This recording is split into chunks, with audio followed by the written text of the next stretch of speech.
What are the reasons why young people don't witness? Two of the reasons that I always hear young people tell me about why they don't witness are really closely related. First reason is a fear of rejection. Nobody wants to feel rejected. And, not every time you bring the word to somebody, you'll get a positive response. So young people are afraid of witnessing because they fear the rejection that comes along with witnessing. The other reason is pretty similar because at that young stage in life, the ages, the teenage years, young people don't want to stick out. They don't want to stand out. They don't want to be different. They don't want to feel as if they're different. And that fear of standing out oftentimes leads them not to want to speak out on certain issues that they may believe, but their friends may not. Some interesting facts about the Bible. Bible was the first book ever printed. The Gutenberg Press in 1455. That was the first book that was ever printed. There are 66 books in the Bible, 39 in the Old, 27 in the New. And the Bible was written by 40 authors over a period of about 1,500 years. So that's a really long time. Now, even though the Bible is the most sold book, the most published book ever, the most sold book ever, at about 6 billion copies, um, it is also one of the most neglected books. 41% of Americans rarely or never read the Bibles. And the astonishing fact is that 35% of born again Christians, people who identify themselves as not just being cultural Christians, but born again Christians, rarely read their Bible. The question that I ask myself is, why is this so? We fear rejection, but could it be that we are rejecting God's word? There's a term in psychology called passive aggressive behavior. You may not be able to outwardly show signs of rebellion towards your parents, but you can ignore them, or you can, if they tell you to do something, go slower. That's passive aggressiveness. You're not blowing up in their face, but you kind of silently not doing what you know you're supposed to be doing. And this kind of seems to explain a lot of the behavior of Christians, where it seems as if they're not really totally in line with the word.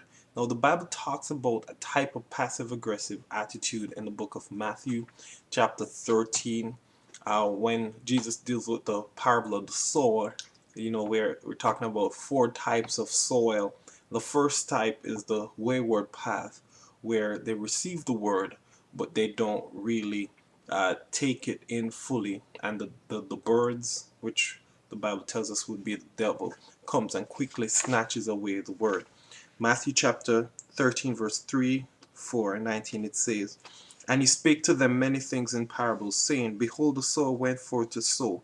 And as he sowed, some seeds fell by the wayside, and the birds came and devoured them. When anyone heareth the word of the kingdom, and understandeth it not, then cometh the evil one, and snatcheth away that which hath been sown in his heart. This is he that was sown by the wayside." So this wayside experience may identify individuals, particular individuals. People. There's some people who are just not ready to hear the word. So when we share with them, we get rejected. But there are also aspects in our own life where we are not willing to hear particular issues. We don't want to hear things that we don't really agree with. Maybe tithing, maybe our sexuality, maybe our attitude towards authority. It could even be that balance between love, grace, and the law, judgment. There are just certain parts of the Bible that we personally, our minds are turned off, as if, uh, so to speak, so that we don't really hear what God is trying to say to us. And that's what Jesus talks about in the parable of the sower. Now, just quickly, there are three main reasons people reject the word. Three main reasons, and the Bible tells us about these three reasons. The first reason is a spiritual reason. 2 Corinthians chapter 4 verse 4. Let me read that for you. It says, "In whom the God of this world hath blinded the minds of the unbelieving, that the light of the gospel of the glory of Christ, who is the image of God, should not dawn upon them." Now what this is saying is that Satan runs active interference so that even when the word is presented clearly, some people will not understand it. And even when it's presented clearly, as it relates to certain aspects of our lives, we may not hear it because there's a veil, if you may, that prevents us from receiving it. It's almost as if you're in a dead zone. Your cell phone is working, the batteries are working, everything, but there's no reception. The signal is being sent, but there's something wrong with your receptor. The devil actively jams the signal so that it cannot come through. So we have to be prayerful when we study the word and when we share the word, so that God can open up minds and hearts, and people can receive what we're saying in love.